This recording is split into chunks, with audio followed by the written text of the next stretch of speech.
They thought they'd cornered me, papers flying, eyes watching, fingers pointing. But in their rush to expose, they forgot one thing. The only person who came prepared was the quiet one. The first file they pulled out was the one I'd left half-labeled on purpose. It wasn't a mistake. It was bait. Gordon, the kind of manager who treated suspicion like it was leadership, grabbed it like a hawk with shaky hands, his cheap cologne mixed with printer toner and resentment as he yanked open the top drawer of my desk, sending a ripple of whispers across the open floor. I didn't flinch. I didn't blink. I just stood there, watching his expression twist into something between triumph and confusion. "Why is this in here?" he asked sharply, holding up a sealed envelope marked Quarterly Search Index, knowing full well we hadn't used those forms in 2 years. The room fell into a strange silence, the kind that stinks of Zoom fatigue and tight deadlines, because no one expected a public search in the middle of the day. No one expected HR to be standing behind him, arms crossed, lips pressed so thin they practically vanished. They definitely didn't expect me to smile. 2 days earlier, I'd noticed the first red flag. An accidental CC on an internal email, a thread labeled Privacy Concern Escalate, my name highlighted, a document attached. They thought I wouldn't notice, but I did. And more importantly, I knew how to wait. I had been cataloging every whisper behind closed doors, every late-night message marked unsend, every spreadsheet mysteriously missing a version history. It wasn't paranoia, it was protection. After 3 years of loyal, quiet work, after solving systems the CEO himself couldn't explain, I knew better than to believe in goodwill, so I recorded. Not people. Patterns, timestamps of missing files, password logs, glitchy activity after Gordon's login at 2:13 a.m., 3 Saturdays in a row. They weren't just sloppy, they were loud about it. Back in the present, Gordon moved to the next drawer. I could feel the oxygen shift in the room. Fingers hovering over keyboards, screens dimmed, nobody dared to breathe. "This is a violation," I said calmly, not raising my voice, just enough for HR to hear. He paused. "We have reasonable suspicion." I raised an eyebrow. "Of what? Neat labeling?" More whispers, but I didn't look at them. I was watching Angela, our HR lead. Her hand hovered over her tablet, indecision written in the micro movements of her knuckles. Another micro crack formed in their case. The irony was almost poetic. They'd built a narrative around a privacy violation, and to prove it, they violated mine. No subpoena, no prior warning. Just an ego trip disguised as procedure. They wanted a reaction. Instead, they got quiet defiance. Then Gordon did it. He reached for my laptop, and that's when the tide turned. "I wouldn't touch that," I said, stepping forward, not in anger, but with finality. He froze. Everyone did. Because that laptop wasn't just a machine, it was a vault. And I'd been waiting for this moment like a chess player 3 moves from checkmate. You think you know who holds power until one silent file flips the entire story. The air between his fingers and my laptop was electric. He hesitated, not because of me, but because deep down he wasn't sure anymore. I wasn't reacting like someone afraid. I was reacting like someone ready. Gordon straightened his spine, clinging to whatever illusion of authority he had left. We're within our rights to examine company property. But he forgot one thing, that rights come with policies, and policies have signatures. I stepped forward, opened the screen, and with one tap, projected my desktop to the conference monitor across the room. The room gasped, not from what they saw, but from the simple, brutal symbolism of it. I gave them access before they could take it. Control flipped, just like that. The screen showed nothing but a file directory at first, but each folder was labeled with eerie precision. Gordon Log 01, timestamped. Security Gap Review, Meeting Audio, Redacted, RZO2, Duplicate Access, .xlsx. Angela stepped forward this time.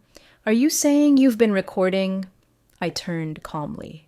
"No, I'm saying I've been documenting breaches that were never addressed, including the one that triggered this circus." Her eyes darted to the monitor again, then to the small red folder labeled Search Event Simulation. She blinked. "You knew." "I predicted," I corrected, "based on behavior patterns and file pull times." For a moment, Gordon looked like he wanted to scream, But HR was watching. So was everyone else.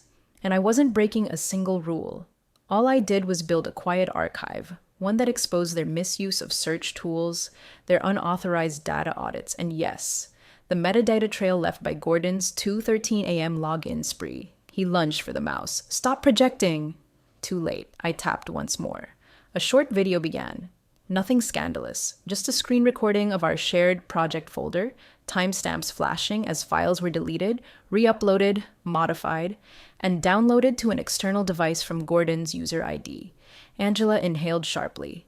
Then came the final blow. A Slack exchange, on screen, between Gordon and another manager. "Let her slip. She'll panic. That's when we move." "She's too quiet. People won't take her side anyway." The room was silent, except for one tiny system ping. Recorded evidence synced to legal folder. I looked at Angela, then back at Gordon. "You still want to review my property?" I asked, not smiling. Just done. No one moved, because in that moment, they realized this wasn't about me defending myself. It was about them, facing the mirror they'd accidentally forced me to hold up. They thought they were ending my story. They didn't realize they were starting their own investigation. Ever faced workplace gaslighting and flipped the script? Tell us below and subscribe for more endings they didn't expect. For the first time since I joined the company, Gordon stepped back. Not metaphorically. He literally took one half step away from my desk, as if the evidence might stain his suit. The room held its breath. It wasn't tension anymore. It was revelation. The kind that strips illusions like paint off cheap furniture. No one looked at me like I was paranoid now. They looked at me like I was holding the trigger on a silent weapon. Facts. Angela turned off the monitor with one slow, deliberate press. She wasn't panicking. She was processing. "Let's step into a room," she said. But Gordon blurted, "No, this should be handled here." His voice cracked on the last syllable. Too late. He was the only one still playing alpha. The rest of the floor had switched frequencies. I grabbed my laptop, not out of fear, but because I knew what came next. Protocol. And protocol was my friend now. Inside conference room D, the one with the bad blinds and broken whiteboard marker, I sat across from HR. Not as an accused, but as something far more dangerous. A prepared employee with search logs, access records, and unaltered Excel backups. Angela folded her arms. "You've built a case." I didn't deny it. "I didn't mean to," I said truthfully. "But when everything around you becomes a question mark, you start drawing your own lines to connect the dots." She exhaled. "Why didn't you come to us sooner?" I paused. Because that question cut deeper than she realized. "Because you were copied on the first email," I said gently, and didn't reply. That landed harder than the video. The silence between us wasn't hostile. It was heavy, like the kind that happens after a lie breaks in half and spills out its quiet shame. "I'm not here for revenge," I added, "just for record and policy." That's when she opened her iPad, quietly, and typed for a full 3 minutes. I could see the screen reflected in the glass. Internal. Privacy violation escalation, level 3 review. Request, access logs, search requests, device mirroring, subject, Gordon W. Meanwhile, outside the glass, the office had already shifted. Eyes met mine with curiosity, not contempt. Even the coldest faces, the ones who'd avoided me in Zoom meetings, now looked human. Because this wasn't just about Gordon. It was about all the people like me, quiet, exacting, always 2 versions ahead, who got called difficult for not smiling through misconduct. Angela looked up.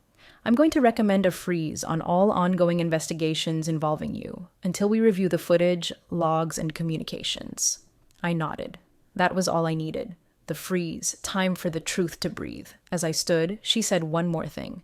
"Thank you for not deleting anything." I turned to leave, paused, and replied without looking back. Why would I delete the only proof I exist in this place the way I do? The hallway outside Conference D felt different now, like the ceiling had lifted 2 inches. I passed Gordon's desk slowly, not gloating, just aware. He sat there, statue still, surrounded by the empty echo of control. I didn't take anything from him. He gave it away, one violated policy at a time. By the time I got back to my desk, the whispers had evolved. They weren't sharp anymore. They were soft, careful, as if everyone suddenly remembered that silence didn't mean absence, it meant observation. And I had been observing for a long time. My screen lit up with a new notification. Meeting invite, Privacy and Ethics Review Committee, 3 p.m. 3 names were on the invite. One was Angela. One was someone from legal. The third? Unfamiliar. A wild card. And wild cards in corporate environments never meant comfort. I clicked open my folder and did what I always did when I felt adrenaline coursing too loud in my ears. I organized. Not files. Thoughts. What did they know now? What were they willing to see, and who still wanted to look away? Because in the corporate world, truth didn't spread like wildfire. It moved like a spreadsheet, slow, structured, reviewed line by line until someone signed off. And signatures meant everything. 2 messages came in, one from Mia, marketing, short and simple. That was brutal and brilliant. If you need a witness, I'm in. The other was anonymous. Check your access log history. Someone cloned your laptop 2 weeks ago. My blood chilled, because I already knew the exact moment that could have happened. The day Gordon offered to fix my lagging VPN connection during a team-wide Zoom issue. The day I left it with IT for 17 minutes. 17. I dove into my logs. Nothing stood out at first, until I cross-referenced admin access with device IDs, and there it was. A ghost login, same IP range, different MAC address, timestamped exactly 2 hours after I handed it over. The implications were clear. They hadn't just violated my desk, they'd already violated my drive, and now I had to prove it. At 2:57 p.m., I entered the glass-walled conference room with a USB key in my pocket and a backup on encrypted cloud. Angela nodded as I sat. The lawyer beside her introduced herself briskly, internal counsel. Then the wild card. A woman named Elena, external consultant. Cool eyes, no small talk. Before we begin, Elena said, we need to confirm this session is off record, but documented for future reference. I nodded. I prefer records, I said. The first few minutes were legal dance. Angela laid out what had happened. Search conducted without notice, violation of protocol, initiation of file review. I listened. I waited. And when they asked for my input, I didn't offer theories. I offered timestamps. When was the laptop in IT's hands? Elena asked. March 3rd, 2:16 p.m. to 2:33 p.m., I replied. And when did you last update your encryption? February 27th, 5 days before. She tapped her pen, then stopped. That means the encryption wouldn't catch a physical duplication. Angela's brows pinched. You think... Elena turned to her. I think someone mirrored her device and used it to fabricate activity, then used that fabricated activity to justify a live search. The table went quiet. There it was. The strategy exposed. Build a fake trail, then pretend to find it. Gordon hadn't just overreached. He'd planted something. The lawyer asked for a moment to step out and contact IT. Angela leaned back, whispering, "This might go deeper than we thought." And Elena? She smiled, not warmly, strategically. "You may have just saved your job," she said. Then, after a pause, "Possibly someone else's too." I left the room not with answers, but something sharper. Leverage, because when someone forges a fire to burn you, all you need to do is hold a mirror to it and let them watch themselves burn. The next morning, my badge still worked. A small thing, but in the language of office politics, it was everything. Because when you're a liability, access is the first thing they quietly take. I walked past reception with a steady pace, my laptop bag over my shoulder, and a backup of the backup inside a hidden folder called Meeting Notes. Old habit. The stares weren't hostile anymore. They were uncertain, as if no one quite knew whether to nod, avoid eye contact, or ask for help.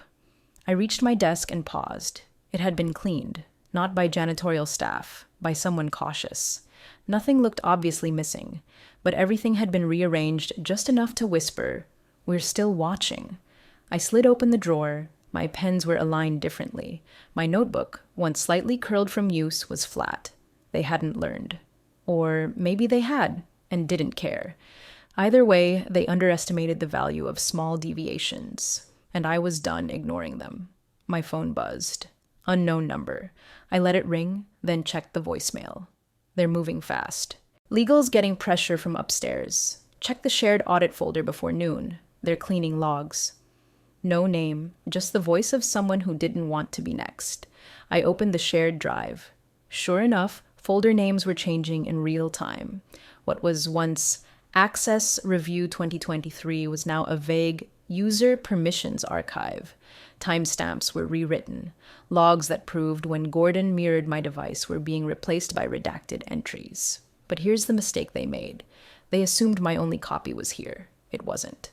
Back in the legal review meeting, I hadn't shown all my cards. I'd kept the full clone of my system, pre-intrusion, on an external drive, hashed and backed up with audit-proof metadata, because the deeper the corruption, the more you protect yourself like a whistleblower, not an employee. And now, with the audit trail collapsing in front of my eyes, I prepared my final move. I booked a meeting with Elena, not a Zoom. An in-person appointment at a neutral location, a coffee shop 2 blocks from HQ, public enough to feel safe, quiet enough to hear the tremble in someone's voice. She arrived exactly on time. No laptop, just a slim moleskin and a pen. "You have something," she said, no greeting needed. I handed her the USB, unaltered chain of custody, full logs, 3 weeks prior to the VPN breach, including Slack exports, Excel activity history, and unedited device registry. Her hand didn't even tremble. She'd handled worse, but her eyes said it all. This wasn't just internal anymore. "Elena," I said quietly, "they're not cleaning up. They're covering up." She closed her notebook, then stood. "Leave the rest to me." That was all. No promise, no prediction, just a sentence that carried the weight of internal investigations, whistleblower policy, and maybe something even bigger. Back at the office, Gordon avoided me, but I caught the twitch in his jaw every time someone from legal walked by. And Angela? She had shifted completely. Her morning emails now included me by default. Her tone clipped but polite, controlled, strategic. Because she knew now what I knew. This wasn't just about a policy breach. It was about credibility and survival. The most powerful thing in that building wasn't rank. It wasn't even proof. It was prepared silence. The kind that doesn't fight fire with fire, but waits until the smoke turns inward. The email arrived just after 10:12 a.m. Subject line, "Meeting request. External counsel review. Sender, General Counsel Office. Attendees, Elena, HR Director, Internal Audit, and me. No Gordon." That omission said more than any memo ever could. I clicked it open. The meeting was scheduled for the following morning, off-site. Not in our building, not on Zoom, but in a neutral legal workspace downtown. The kind of place where conference rooms had recording lights on the ceiling and every chair had the same emotionless gray leather. It wasn't a conversation anymore. It was a proceeding. And I was being brought in not as suspect, but as source. My Slack pinged. A message from Mia again. "I just got pulled into something weird. They asked about March VPN logs. I played dumb." Pause, another ping. "Careful, Gordon's trying to frame it like you planted fake access logs." Of course he was. Desperation in corporate men looks different than in others. It's not flailing. It's calculated escalation. When they feel power slipping, they pivot fast. From dominance to damage control, from shouting in meetings to whispering in legal backrooms. But the thing about trying to rewrite a story mid-narrative is that the original version always lingers, in archives, in Slack, in the quiet digital dust behind every command. And I had all of it. By noon, I received another calendar update. Angela had scheduled a documentation collection meeting. No agenda, just a location, HR Compliance Room B. I packed carefully. My laptop, the encrypted drive, printed timelines, and a small sealed envelope marked "Legal Hold" containing printed screenshots and metadata. Everything redundant. Everything time-stamped. Because when the building starts shaking, you don't hope for support. You fortify your exit. In the HR room, Angela was calm but clipped. "We're issuing a hold on Gordon's system access today. We'll be collecting devices. You may be asked to confirm certain timestamps." I nodded. "What triggered the final decision?" I asked. She met my gaze directly. "Slack recovery logs. From your drive. cross-referenced against server backups.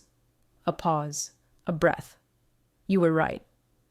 That sentence didn't bring satisfaction. It brought quiet clarity, like seeing the wreckage after the storm and knowing, finally, someone believed the forecast you tried warning them about. The rest of the afternoon passed like a silent countdown. At 4:27 p.m., a security escort walked Gordon out. No dramatic scene, no shouting, but every monitor in the office had already turned toward the glass wall of the lobby. Every movement was recorded in 1,000 retinas, and silence followed him like a shadow. I stayed at my desk, not gloating, not even looking up, because the goal had never been to win. The goal was to endure, with receipts.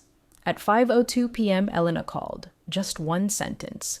Tomorrow's meeting is confirmation, not interrogation. Bring the truth. Let the rest collapse. And that's what it was now. Not a battle, not a scandal, just the slow collapse of a story that was never supposed to survive contact with the truth. And I had done nothing more than open my laptop and ask if they were sure. The off-site building was colder than I expected, not just in temperature, but in tone. Clinical, quiet, surrounded by steel planters and smoked glass. The kind of place where things don't explode. They evaporate. Quietly. Legally. I showed my ID at the desk. The woman behind the counter didn't even blink. She simply handed me a badge with a red corner and pointed to the elevator. Red corner. Visitor under legal hold. Everything was designed to remind you, you're not in control here, but you brought control with you. The room was already set. Elena was seated at the head of the polished table, her laptop closed, a slim manila folder in front of her. Across from her, the general counsel, one of the few execs I had never interacted with directly. He looked less polished than I expected, tired, careful. Angela was to my right, her fingers interlaced, jaw tight. No Gordon, no legal assistant, no buffer. Just 4 chairs, a carafe of water, and the quiet hum of a digital recorder. We're going to document this for internal proceedings, Elena said. No small talk. I nodded and reached for my drive, plugged it in. The monitor on the wall flickered to life, clean, controlled, folder by folder. This is a full backup of my system, cloned 3 days before the alleged breach, metadata intact, hash verified. The general counsel leaned forward. Can we confirm that?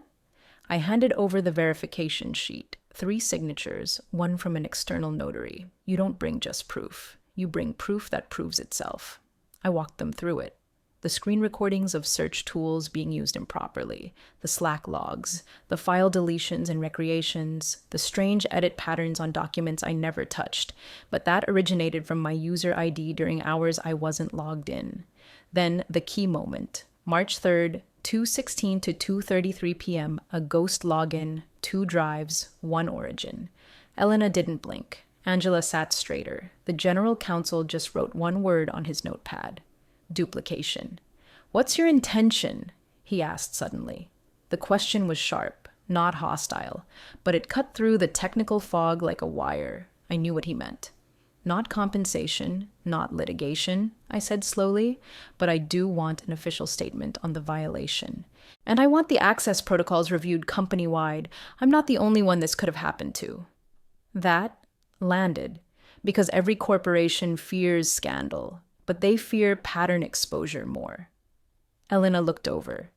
And if this proceeds to disciplinary action? I didn't blink.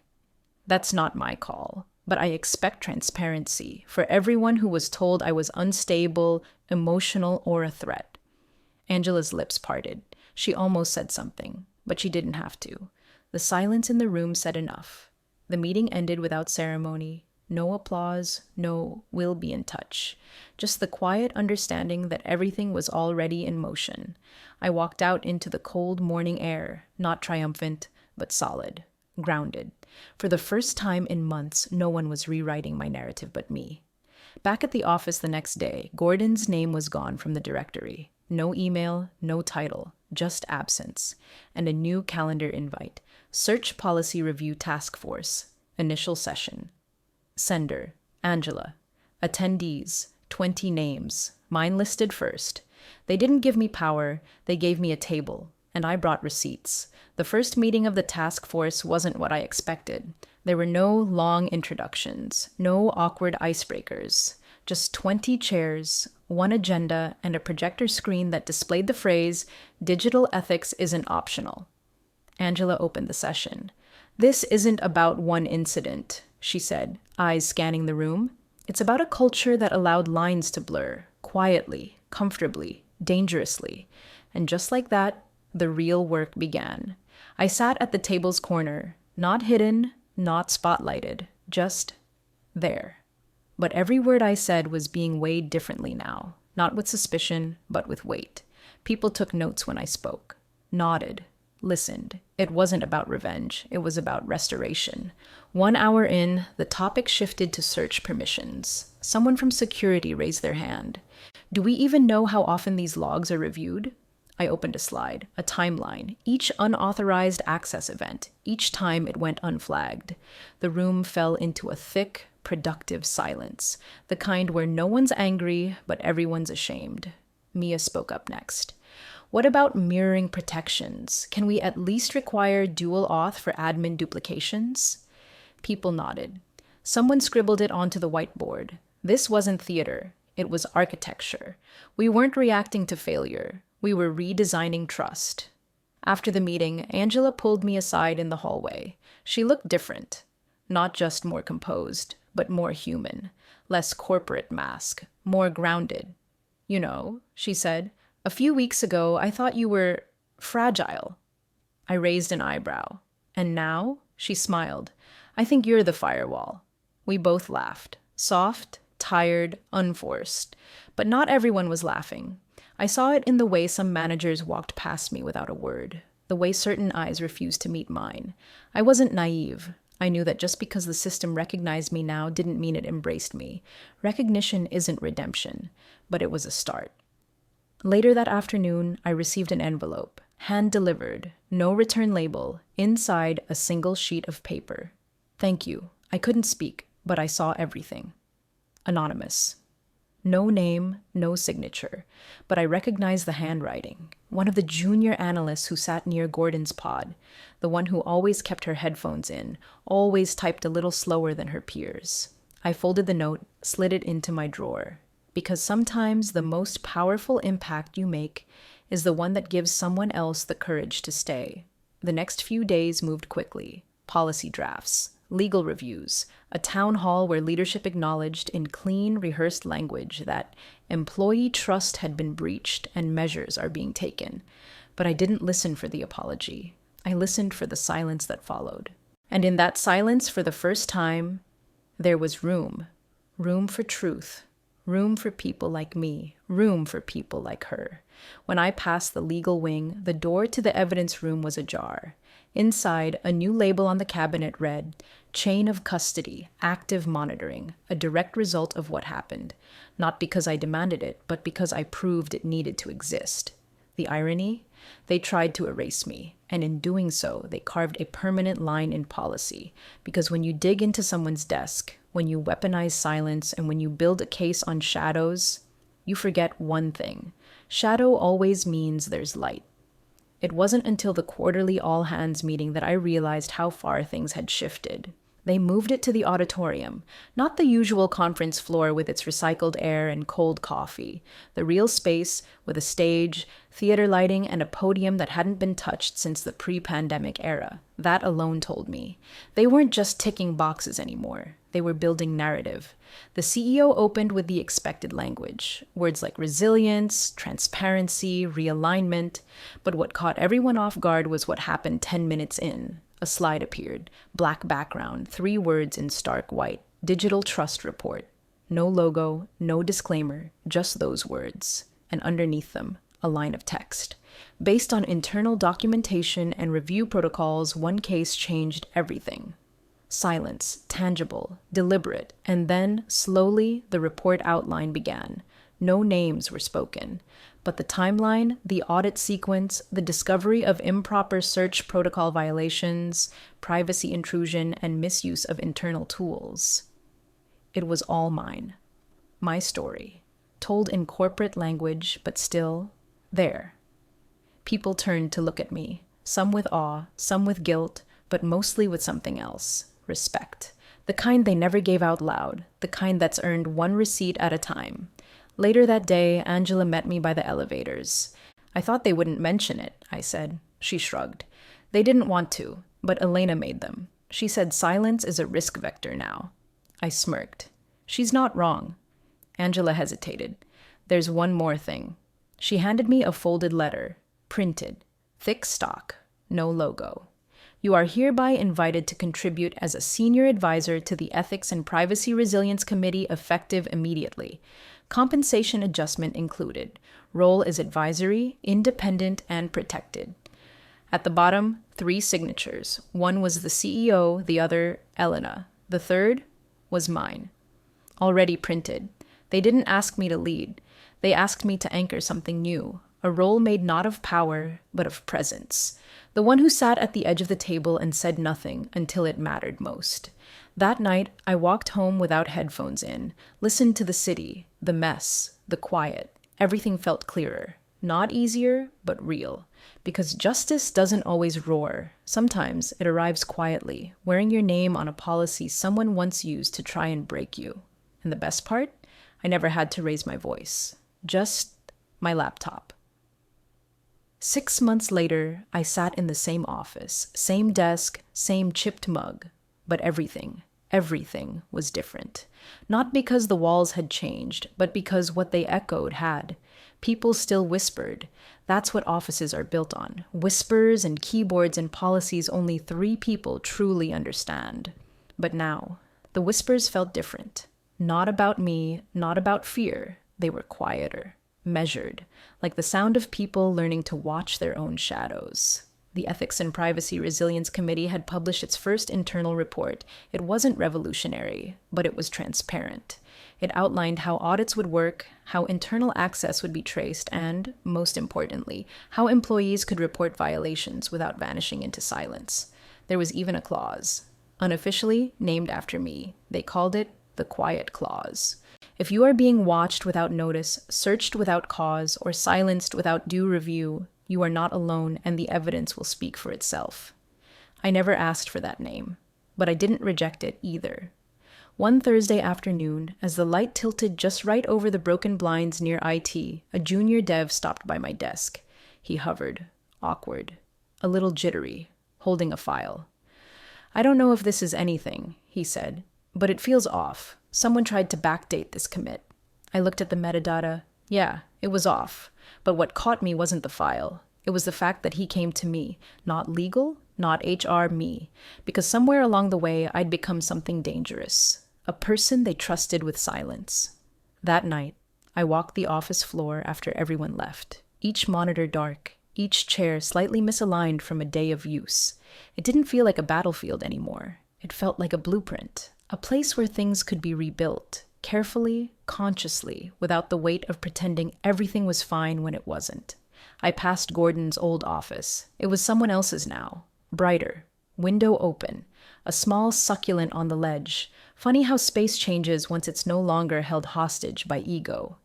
Before leaving, I opened my laptop one last time that day. Not to search. Not to record. Just to write a single sentence in my encrypted notes. Power never really leaves the room. It just waits to see who notices it first. I closed the lid, and for the first time in a long time, I walked away from the desk without needing to look over my shoulder.